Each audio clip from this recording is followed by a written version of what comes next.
Pertolongan kita ialah di dalam nama Tuhan yang menjadikan langit dan bumi. Kiranya kasih karunia dan damai sejahtera dari Allah Bapa, Allah Putra, dan Allah Roh Kudus menyertai kita sekalian. Amin. Ya saudara, sungguh begitu besar kasih Tuhan untuk kita. Sungguh begitu indah pengorbanannya. Mari sekarang kita mau siapkan hati kita. Kita mau datang ke hadiratnya. Kita mau menyembah dan meninggikan Dia. Karena hanya Dialah Allah yang layak untuk kita sembah.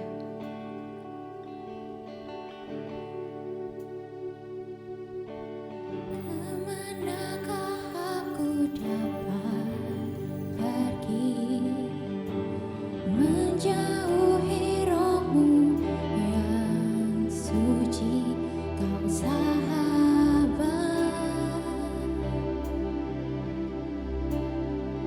dan Kau dekat.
besar untuk kami.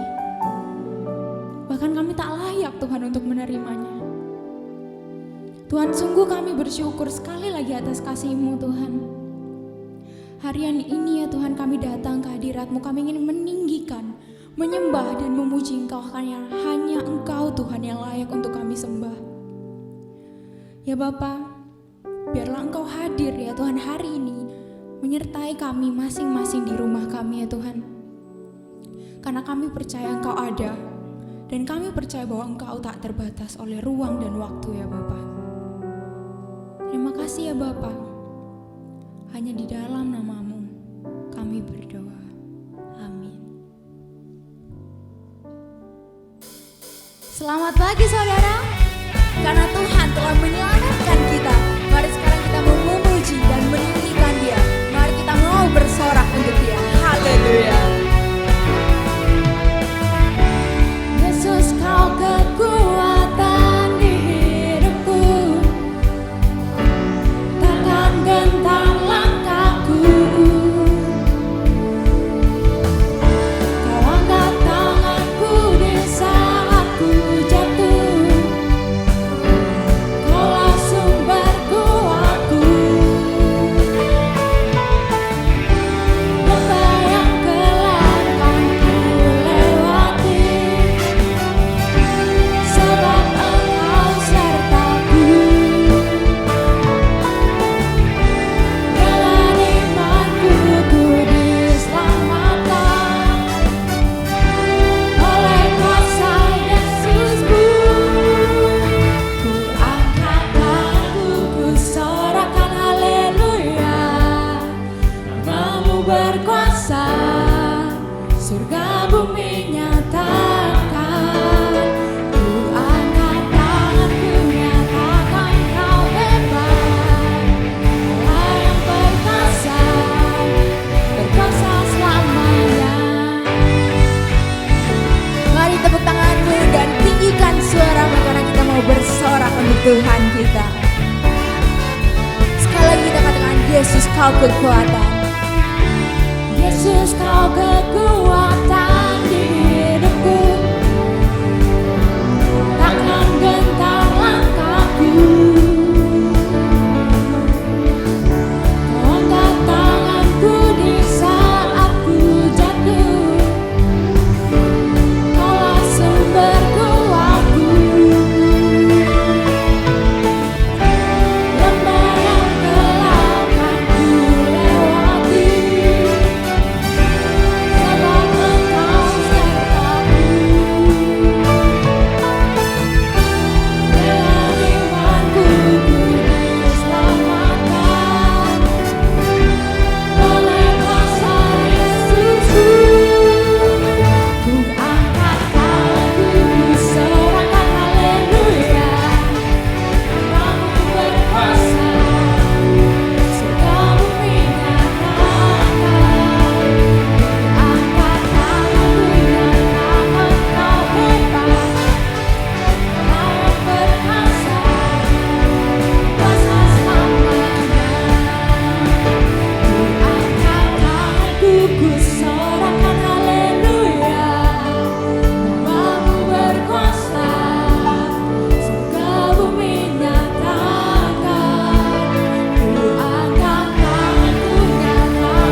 ini merasuli, aku percaya kepada Allah, Bapa yang Maha Kuasa, Khalik langit dan bumi, dan kepada Yesus Kristus anaknya yang tunggal, Tuhan kita, yang dikandung dari Roh Kudus, lahir dari anak darah Maria, yang menderita sengsara di bawah pemerintahan Pontius Pilatus, disalibkan, mati dan dikuburkan, turun ke dalam kerajaan maut.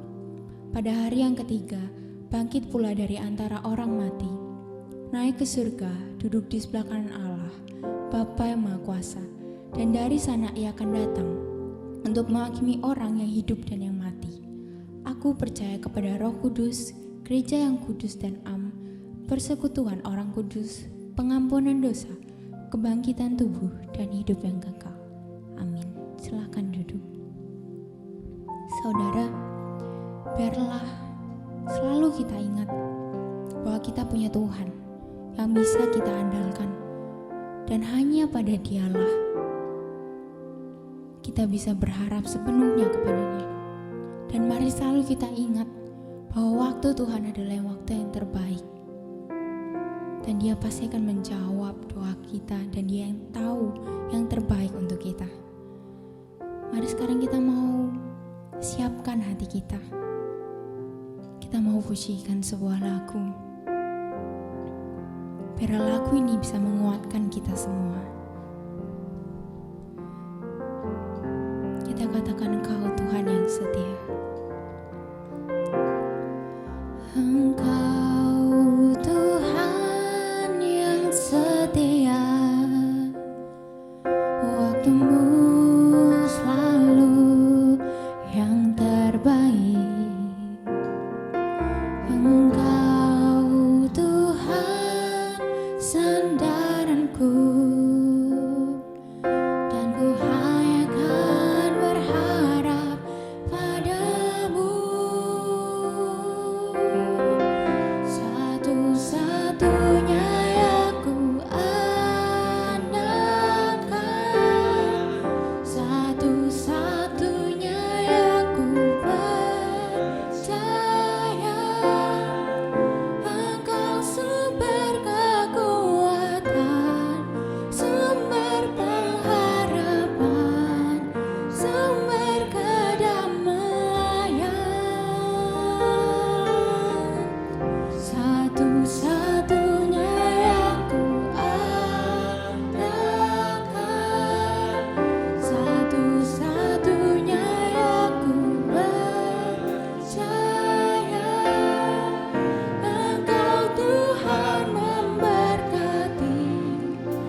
Tuhan penyembuhku, Tuhan pemulihku.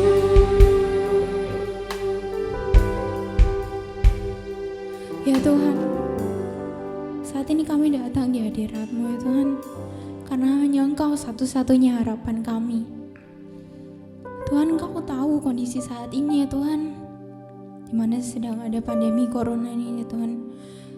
Tuhan, kami percaya Engkau punya kuasa untuk mengakhiri segala ini ya Tuhan. Tuhan, biarlah Engkau yang sertai setiap orang yang bekerja di bidang medis. Engkau yang beri mereka kekuatan, kesehatan. Juga Engkau yang beri para pasien ini kesehatan dan pemulihan ya Tuhan. Juga Tuhan, kami mau berdoa untuk saudara-saudara kami yang mungkin sekarang ini sedang kesusahan ya Tuhan, karena adanya pandemi ini ya Tuhan. Mungkin banyak orang yang bingung akan bisnis yang mereka jalani. Mungkin juga banyak orang yang takut akan pendidikan mereka, masa depan mereka ya Tuhan. Dan banyak orang yang setiap hari semakin kesusahan ya Tuhan. Mereka bingung mau makan apa, mereka bingung mau kerja apa. Tapi Tuhan, kami percaya Engkau yang akan cukupkan mereka, Engkau yang akan pulihkan keadaan ekonomi mereka, Engkau yang akan menyertai mereka dalam segala kondisi apapun. Ya Bapa, saat ini kami datang membawa doa-doa kami ke hadapan-Mu ya Tuhan. Karena kami percaya kepadamu sepenuhnya ya Tuhan. Dan kami percaya apapun Engkau bisa lakukan. Dan bagimu tidak ada yang mustahil. Terima kasih ya Bapa.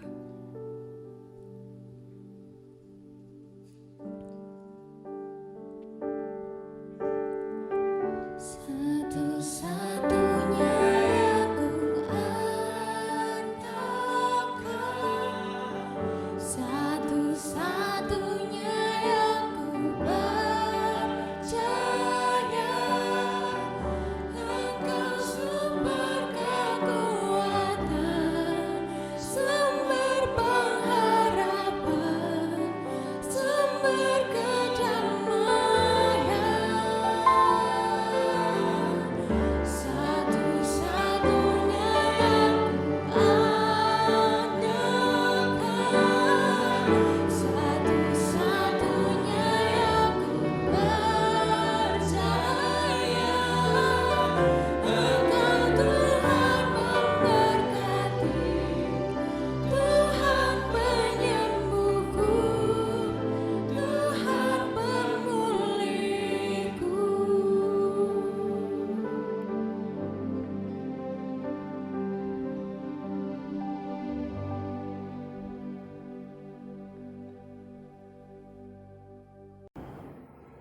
Shalom teman-teman semua, apa kabarnya? Semoga selalu sehat dan tetap berada di bawah perlindungan Tuhan. Dan saat ini kita mau bersama-sama merenungkan firman Tuhan. Kita akan membuka terlebih dahulu kitab Wahyu pasal yang ke-7. Dan dalam bagian ini saya ingin mengajak kita membaca satu ayat terlebih dahulu di ayatnya yang keempat. Ayatnya yang keempat berbunyi demikian. Dan aku mendengar jumlah mereka yang dimeteraikan itu 144.000 yang telah dimeteraikan dari semua suku keturunan Israel. Mari kita berdoa.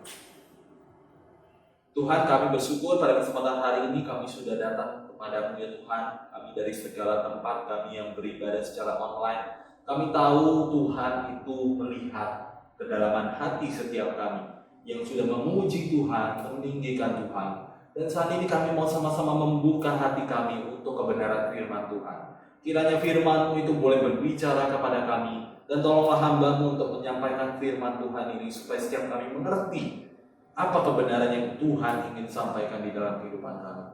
Terima kasih ya Tuhan, kami serahkan waktu firman Tuhan ini hanya ke dalam tangan-Mu. Hanya di dalam nama Tuhan Yesus kami sudah berdoa. Amin. Ya teman-teman, kalau kita melihat situasi kondisi seperti ini di tengah pandemi COVID-19, ada beberapa cara kita mengerti apa sebenarnya makna daripada keberadaan COVID-19. Setidaknya saya bagi dalam 3 hal. Yang pertama, mungkin ada sebagian dari kita yang menganggap virus corona ini adalah benar-benar murni perubahan genetis daripada virus tersebut yang berkembang di suatu binatang tertentu dan menular kepada manusia. Sehingga solusinya adalah dengan cara medis. Artinya harus dengan dokter-dokter yang mencari vaksin, menemukan vaksin dan membagikan vaksin itu kepada setiap kita sehingga kita bisa mengatasi virus corona. Tapi ada orang yang berpandangan berbeda, saudara-saudara. Kalau kita lihat, ada orang yang berpandangan bahwa virus corona ini sebenarnya hanyalah topeng di balik sebuah agenda-agenda tertentu yang disembunyikan, yang kita kenal dengan nama teori konspirasi. Dan mungkin saja ada maksud-maksud dan makna tertentu di balik keberadaan COVID-19 yang dirancang oleh sekelompok orang.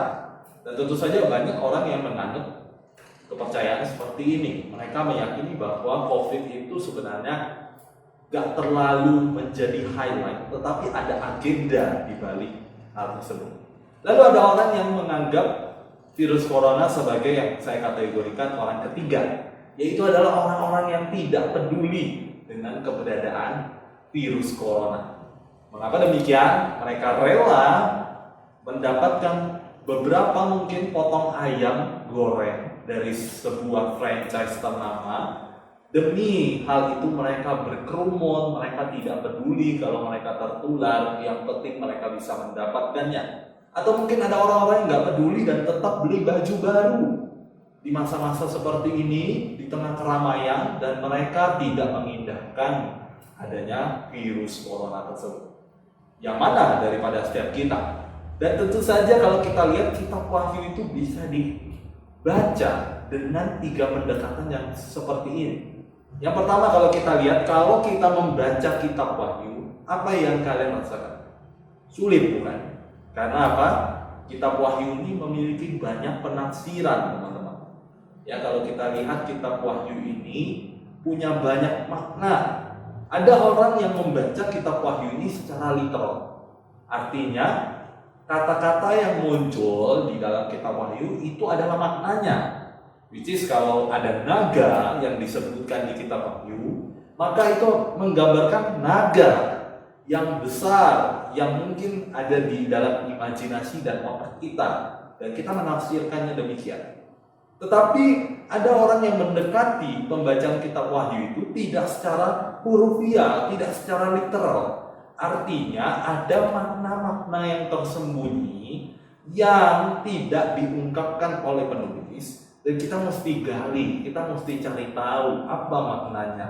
Sehingga membaca kitab Wahyu, kalau kita lihat, tidak harus secara literal, hurufiah, tetapi juga bisa secara simbolis. Nah, tapi ada orang yang mendekati kitab Wahyu dengan pendekatannya ketiga. Yang ini unik, yaitu bahwa dia tidak terlalu peduli dengan kitab Wahyu. Dia tidak terlalu mau ambil pusing dengan keberadaan kitab Wahyu, karena kitab Wahyu itu memang kadang-kadang bisa membuat orang pusing untuk mengerti maksudnya. Jadi daripada saya pusing dengan keberadaan kitab Wahyu, ya sudah, saya tidak perlu baca. Nah, kira-kira dari 3 pendekatan ini teman-teman memilih pendekatan yang mana? Atau jangan-jangan teman-teman termasuk yang cuek dan tidak terlalu peduli dengan kitab Wahyu? Tapi syukur karena kita lihat hari ini kita mau bahas tentang kitab Wahyu. Salah satunya Wahyu pasal yang ke-7 yang punya suatu bagian yang sangat unik yang kita bisa gali bersama-sama mengenai siapakah 144.000 yang dimaksud di dalam Wahyu pasal yang ke-7. Nah, teman-teman, tentu saja pada bagian ini kita bisa melihat kalau teman-teman membaca keseluruhan daripada perikop pasal 7, dan saya harap teman-teman baca ya. Nah, kita bisa melihat bahwa ini menggambarkan seluruh keberadaan umat Allah dari segala bangsa yang akan dimateraikan oleh Allah dan hidup bersama-sama dengan Allah di dalam pemerintahannya. Sehingga hari ini kita mau pelajari, setelah kita tahu nanti 144.000 ini apa gunanya kita tahu tentang hal ini dan apa pentingnya di dalam kehidupan kita, sehingga kita tidak menjadi orang-orang yang cuek seperti orang-orang yang menganggap kitab Wahyu itu tidak terlalu penting. Nah teman-teman, setidaknya hari ini kita akan bahas 2 garis besar. Apa gunanya nih kita tahu tentang 144.000 itu, siapakah 144.000 itu, dan apa pentingnya di dalam kehidupan saya. Yang pertama adalah 144.000 ini adalah menggambarkan seluruh umat Allah dari segala bangsa, suku bangsa yang akan dimeteraikan oleh Allah sebagai bagian dari perjanjian Allah. Kalau kita mengacu kepada angka 144.000 di dalam bagian Alkitab yang sudah kita baca, kita bisa melihat bahwa ini menggambarkan suku Israel. Artinya ada pendekatan secara hurufiah bahwa ada dicatat suku Israel yang merupakan umat pilihan Allah. Dan tentu saja suku Israel di sini bukanlah dongeng, bukan mitos, tetapi adalah sejarah yang nyata, yang real, dicatat bahwa umat pilihan Allah itu dimulai dari pemilihan kepada bangsa Israel, secara khusus 12 suku Israel. Dan kalau kita lihat di bagian ini, 144.000 ini juga merupakan sebuah kalkulasi angka yang kita bisa baca. Ada 12 suku Israel dan masing-masing suku ada 12.000. Ini adalah sebuah kalkulasi angka yang tidak bisa kita tafsirkan secara literal. Mengapa demikian? Setidaknya ada 2 keberatan yang saya akan paparkan dalam kesempatan kali ini. Yang pertama adalah Wahyu, kitab Wahyu, penulis kitab Wahyu ini selalu menuliskan angka-angka di dalam kitabnya. Dan angka-angka yang dimaksud itu selalu bukan mengacu kepada jumlah, tetapi kepada pemaknaan tertentu. Misalkan kalau kita lihat angka 7 itu mewakili kesempurnaan. Lalu angka 12 itu mewakili suku Israel, bangsa Israel. Dan angka 10 itu mewakili jumlah yang tidak terhitung.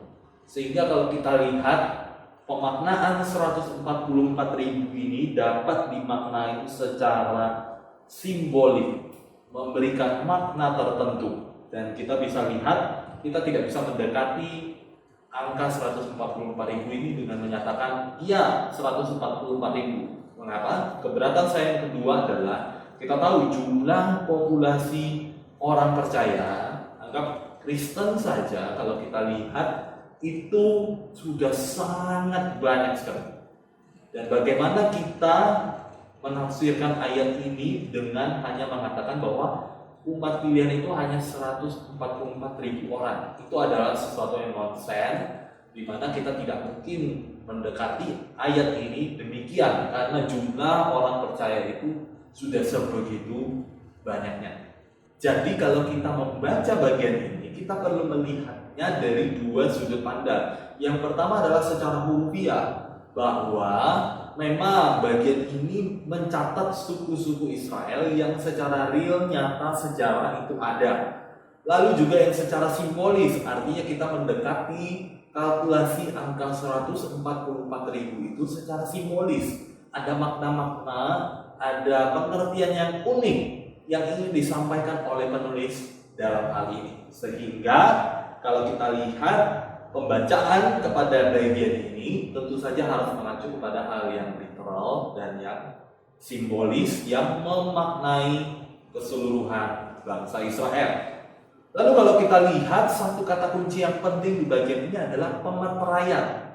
Artinya seluruh bangsa, orang-orang dari segala bangsa itu akan dimeteraikan oleh karena janji Allah. Jadi karena ada janji Allah itu, maka umat Allah akan diberikan sebuah tanda yang sah berupa materai yang akan diberikan kepada mereka sebagai satu tanda sebelum bumi ini dirusakkan. Nah, kalau kita lihat, saudara-saudara mungkin tahu apa itu materai, ya. Materai itu adalah sebuah tanda, ya, tanda yang dipakai untuk apa? Untuk sebuah perjanjian. Nah, tetapi tentu saja bukan sembarang perjanjian kan ya teman-teman ya. Bayangkan kalau saya mengajak teman-teman semua untuk pergi ke mall. Saya janjian kepada teman-teman, after lunch kita akan pergi ke mall.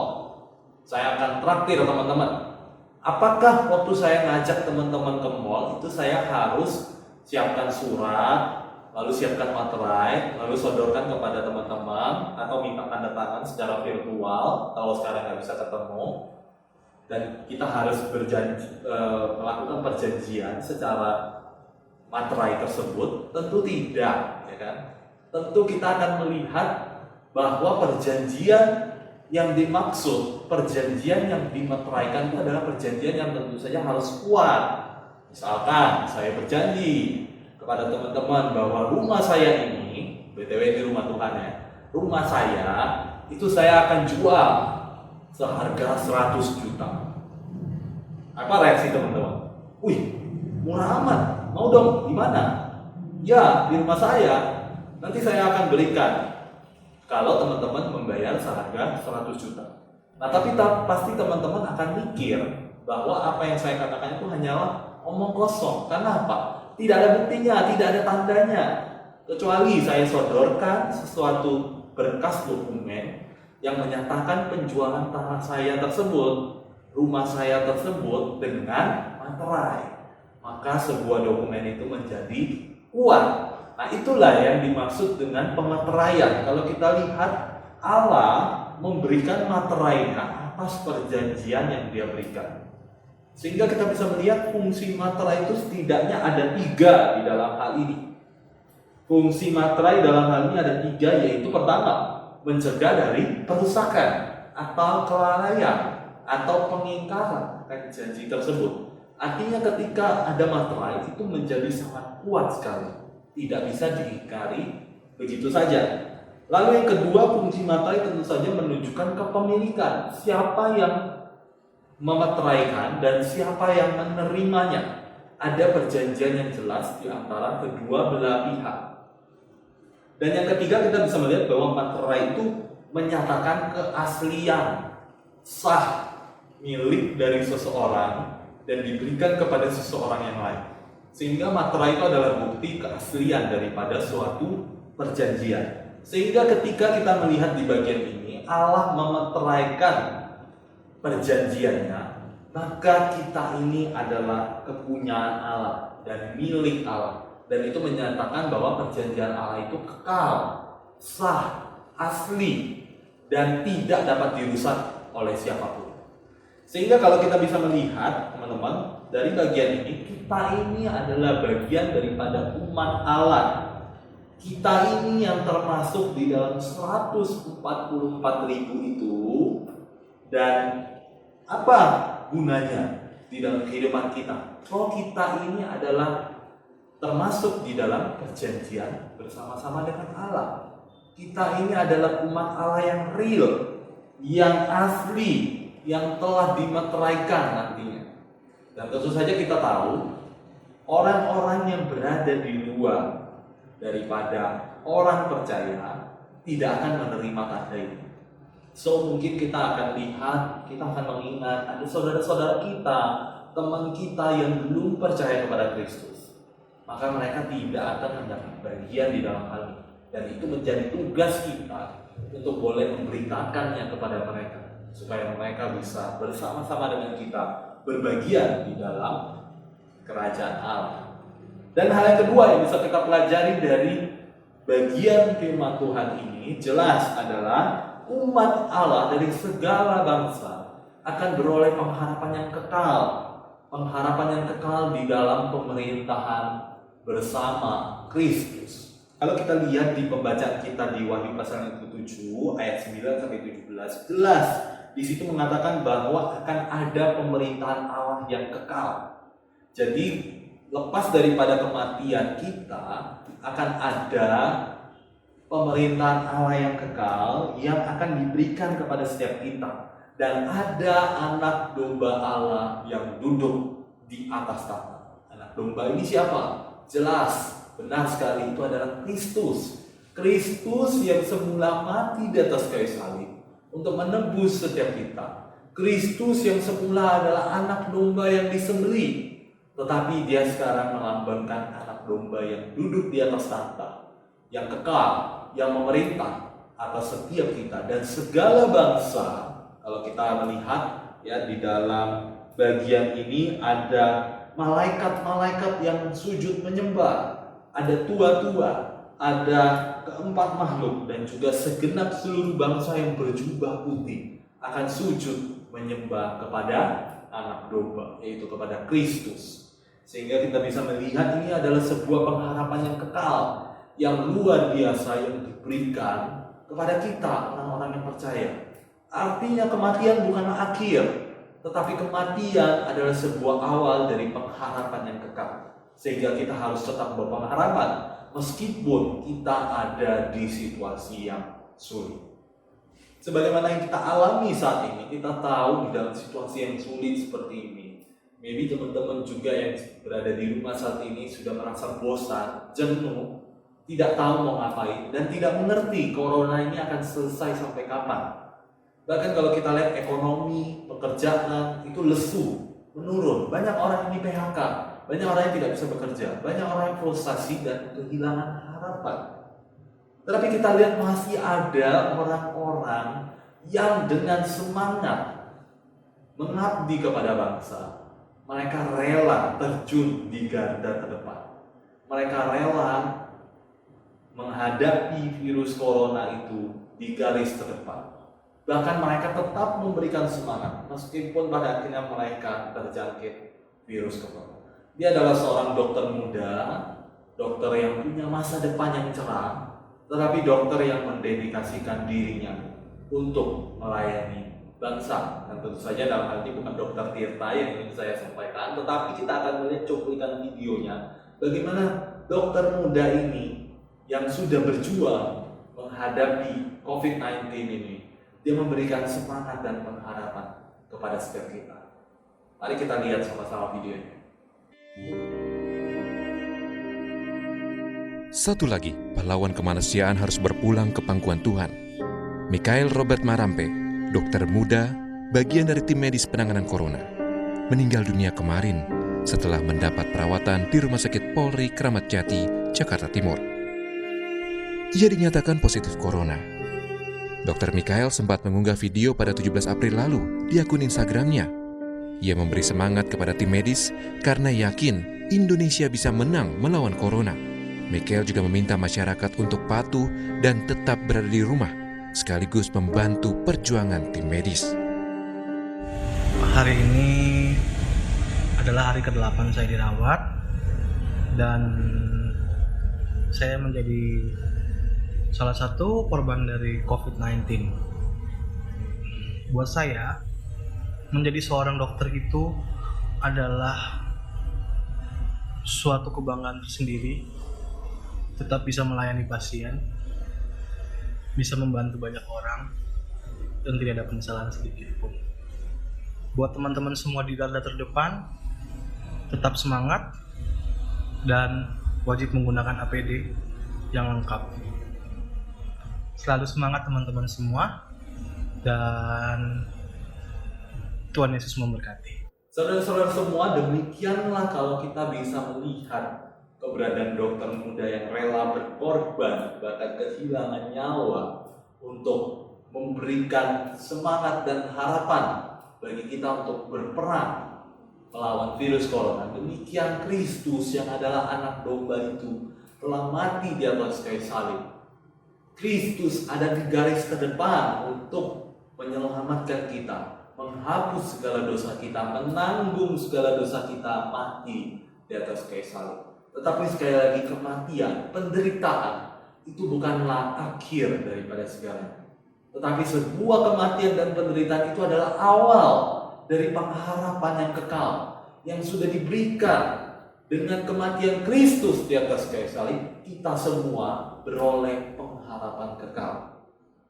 Saya ulangi lagi, melalui kematian Kristus saja kita itu sudah boleh menerima pengharapan yang kekal.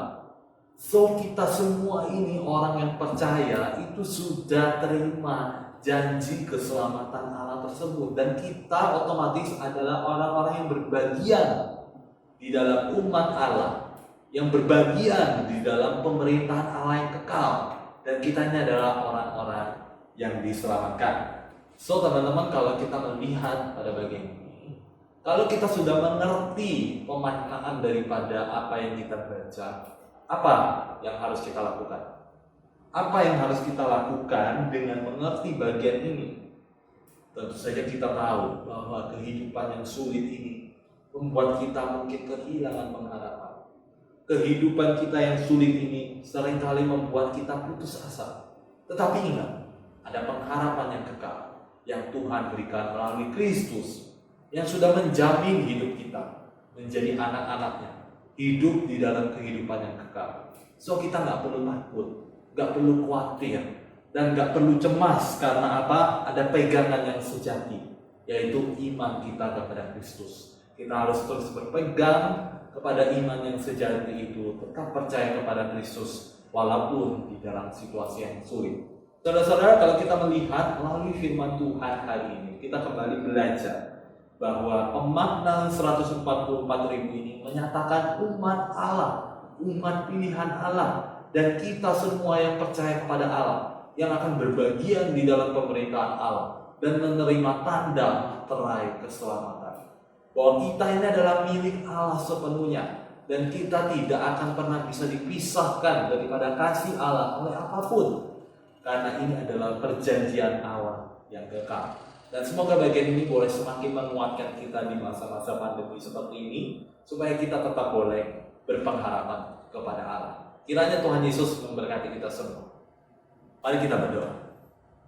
Tuhan Yesus, kami bersyukur pada kesempatan hari ini kami sekali lagi boleh diingatkan melalui kebenaran firman Tuhan.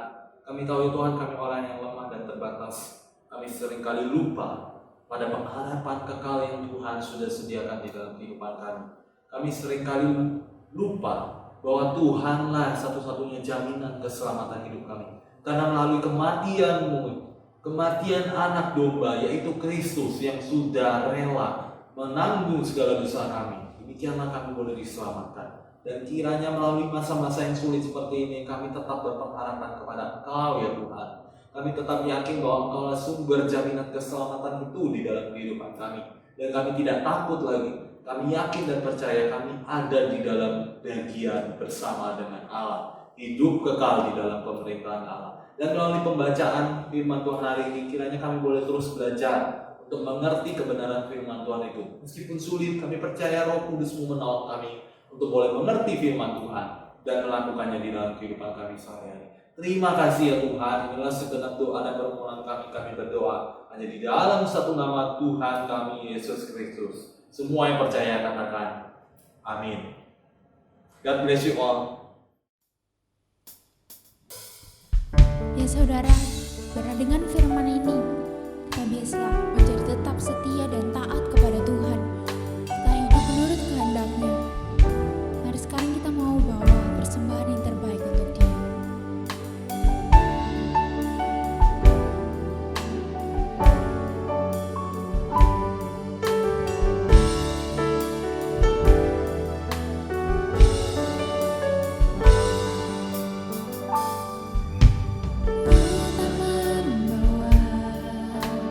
Apapun juga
kami di dalam sorga, kami bersyukur ya Tuhan, kalau melalui masa-masa seperti ini kami tetap dapat beribadah kepada Engkau.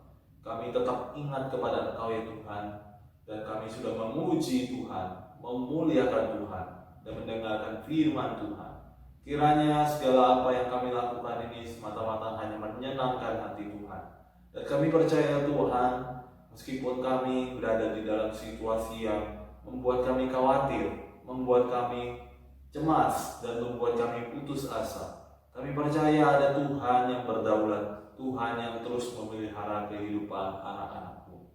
Dan biarlah setiap hati kami, pikiran kami semua tertuju kepada Tuhan dan menerima berkat daripada firman Tuhan. Kiranya kasih karunia daripada Allah Bapa, anugerah keselamatan di dalam Yesus Kristus, serta persekutuan bersama Roh Kudus kiranya menyertai kami semua dari sekarang sampai selama-lamanya.